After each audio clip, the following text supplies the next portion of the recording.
Hi, welcome to the garden today. Today I'm going to do a quick walk through the garden. It's Sunday afternoon. I did a video earlier this morning and decided just to reshoot it because I was getting ready to go to church and kind of made a few mistakes. I thought I'd do it again. We're just not, I'll turn you around so you can see the garden. We just got back from visiting Central Texas at Clifton and visited my parents. My dad's getting kind of old and he's going to turn 92 in June. Still got all his, faculties and stuff, but he does get on pretty slow. He is fighting. He really needs to have a cane, but he don't want to use a cane. He says if you, and I heard this at least 7 or 8 times while I was down there, said if you start using a cane, you start using a walker, then you go from walker to wheelchair, from wheelchair you go to the nursing home, and then you'll die. So he's really fighting it, but he probably could. Now down there you're seeing some beans. They're coming up, and they're the yellow ones. Forget the name of them. I'll go look it up. Hopefully, but they're doing well. The Trombosia squash, you got a big one there. They're getting bigger than what I want them to get, but that one there especially, I mean, that one's pretty long. It's probably more going to be like a winter squash than a summer squash. The skin gets pretty tight whenever it gets over probably 10 or 12 inches. That's probably over 10 or 12 inches. This is closer to probably 36 inches. But anyway, actually it's probably 18. But trying to make a story worth telling. My uncle always said it wasn't a lie, just make a story worth telling. So there's one that's not going to make it. I was going to show a good one, but that one didn't pollinate, I guess.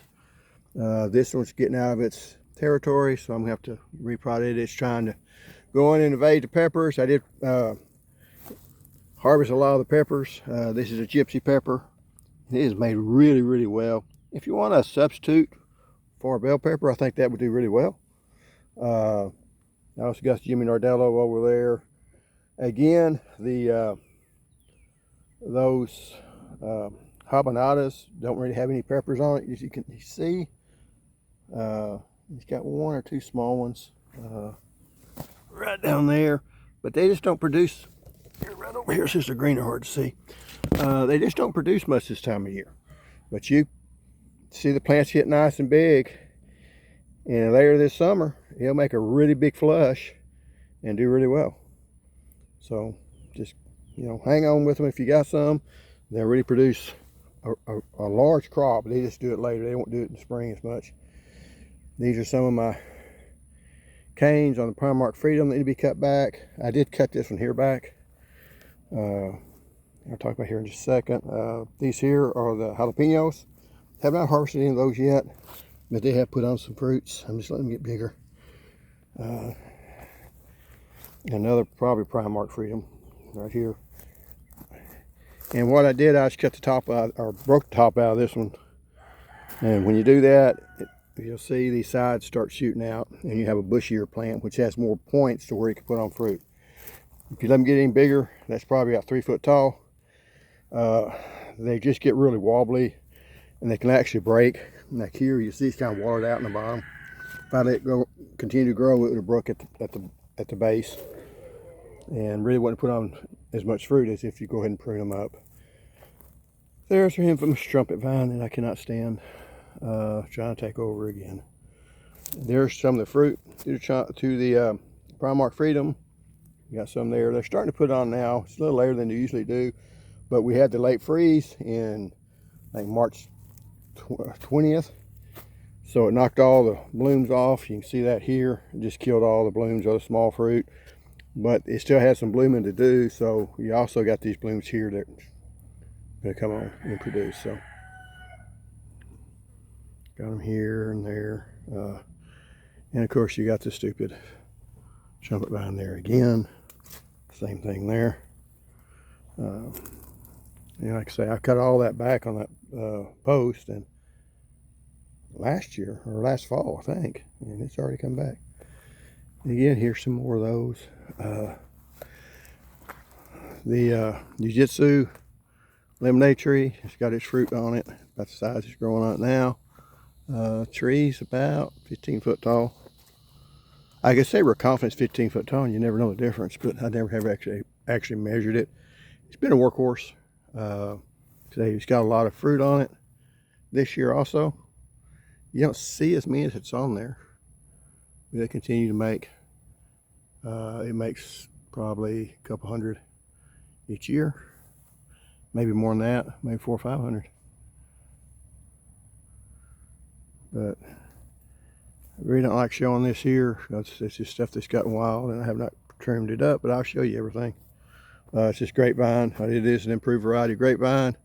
It got up over here, and it's just trying to take everything over. So I'll have to clip it back. This here are the plums. We're getting some of those up. Some are ripening.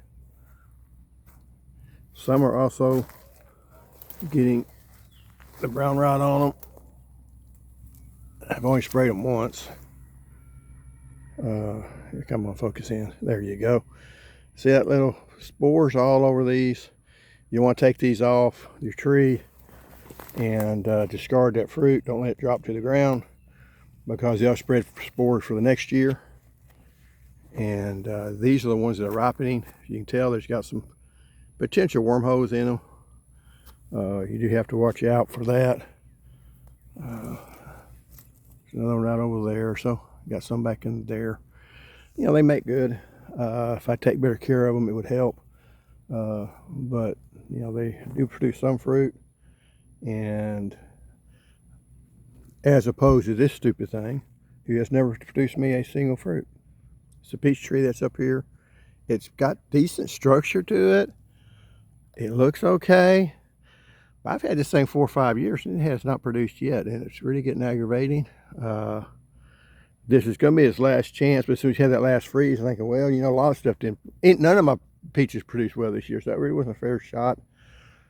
So I might go ahead and discard, and if I get in the mood, I'll cut it down. This here's a watermelon patch, and I talked about it's very important to control the weeds on these things. As you can see, the weeds have kind of, I was doing a pretty good job of it, but don't take long to get away from it. We get a lot of rain up here, and that's kind of what's happened here.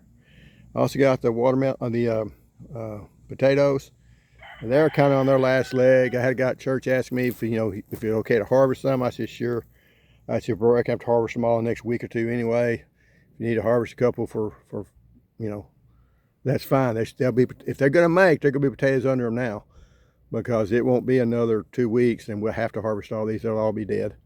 And then over here we got the peas that need to be thinned out, and I'll do that. But anyway, coming over to here, got a beauty berry here. They grow wild out here, and I cut it down a couple of times. It keeps coming back,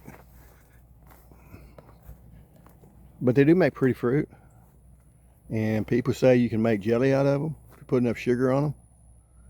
And I always think when they say that, you can make anything out of jelly if you put enough sugar on them.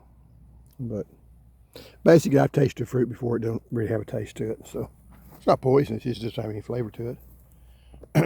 Over here, we got the tomatoes. I'm going to try to do a separate video on these tomatoes so I can do a better job of talking about it. We do have, and that thing wasn't split so bad this morning. It's a bit worse today. And that's why I say, when they start blushing like that, this is a brandywine pink. We did get lots of rain after we've been really dry. So, and it's the sun's hitting it also. They will tend to, you know, crack like that. Not really its fault. I don't see a bad cracking, because when they're at this side, this stage right here, it's where you need to harvest them. And that's Chef Black there. Because I think any tomato is going to split if you have a drought, have them in water, and then we get all the rain we've been getting. We got a big rainstorm last night, or not a big. It rained a lot, blew a lot, but we still got moisture out there. So, you know, if you get uneven watering like that, and you're waiting on rainstorms especially, you got to harvest them whenever they start blushing. They're going to taste just as well. There's not, There may be a slight difference in the taste, but not much. So, you know, what aggravates you is when they split when they're still green. And I hadn't had much of that this year. But then again, I hadn't checked them since this last rain. Okay, this is the main thing I was going to show you. And we got the beans growing here. I do need to weed down to the deals. I got another one, a little bit better spaced out on the peas. There's the cantaloupes up through there. They're looking okay. Now, if your cantaloupes have really small leaves on them and they don't get any bigger, they start out small and don't get any bigger, a lot of times that's because your pH is too low. So if you're in an area that tends to have low pH and that happens, that's one thing you figure out. Let me turn you around here, show you the corn before I show you the squash. The corn's coming along. It's a lot shorter than what I like, but I think this variety is shorter. It does seem to have a little bit better ears than what I was thinking. And it's got the nice wide leaves on it, so that shows it's got good fertility to it. Flea beetles have been bad. Worms hadn't hit them yet. I did spray spinosad before I left, trying to knock the worms back. They're going to make small ears. This is supposed to be drought tolerant, so maybe that's why they're small. Now, if you see your corn looking like this, that means it's severely stressed for nitrogen. Or one of the fertilizers is probably nitrogen. And one thing I've noticed is anytime you get close to these trees over here, these pear trees, you're starting to see a lot of the nitrogen problem. So I think they're sucking a lot of moisture out, a lot of nitrogen out. And I hesitate to add, I probably hadn't fertilized this area quite as much, because the more fertilizer you put on these pear trees, the more fire blight that you get. And I didn't fertilize real heavy this year, and I'm not seeing any fire blight in these so far. And in the years past, they've had some pretty big strikes. And these are fire blight resistant trees. I won't buy one if it's not, because it's not going to survive up here if you have one that's not resistant to it. But resistant just means it resists. I got a lot of pears on this one. So just because you buy disease resistant anything does not mean it's immune. So, you know, a regular tree, as much fertilizer they had on it, as much rain as we had on it, probably would have killed it. But since it's resistant, it has survived. Same thing with that one over there. As you see, that dead limb there was killed by fire blight. I did not go through and prune it back. There's kind of mixed results on that when pruning them back. If you're going to prune a pear tree, you ought to prune the pear tree in the wintertime and not in the spring. Over here, we've had the squash.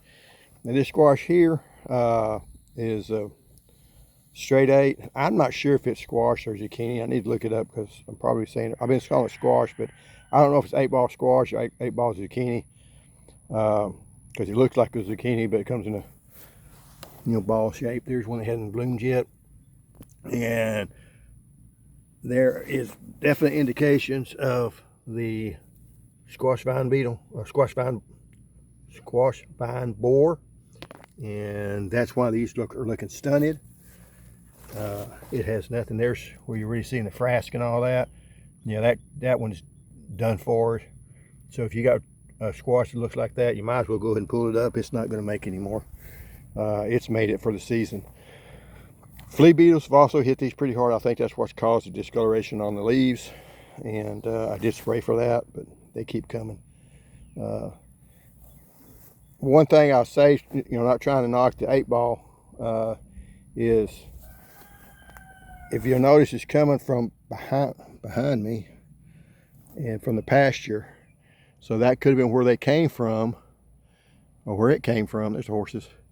So if they came from that direction and hit them, they hit and lay their eggs on this row and not on that row. And that row is a moonbeam, patty pan squash or scallop squash. They were picked last Wednesday, and I picked a big bunch of them. My plan is, whenever I make the little thumbnail, I'm going to show the harvest of all these, so you'll see it. So, but it does have some growing nice and big. You don't want to get, probably not want to get that big, but That's how big they got. Probably the green stage there on the right is the size. The one on the left is too big. I'll still cut it, still use it, but they're better that smaller size.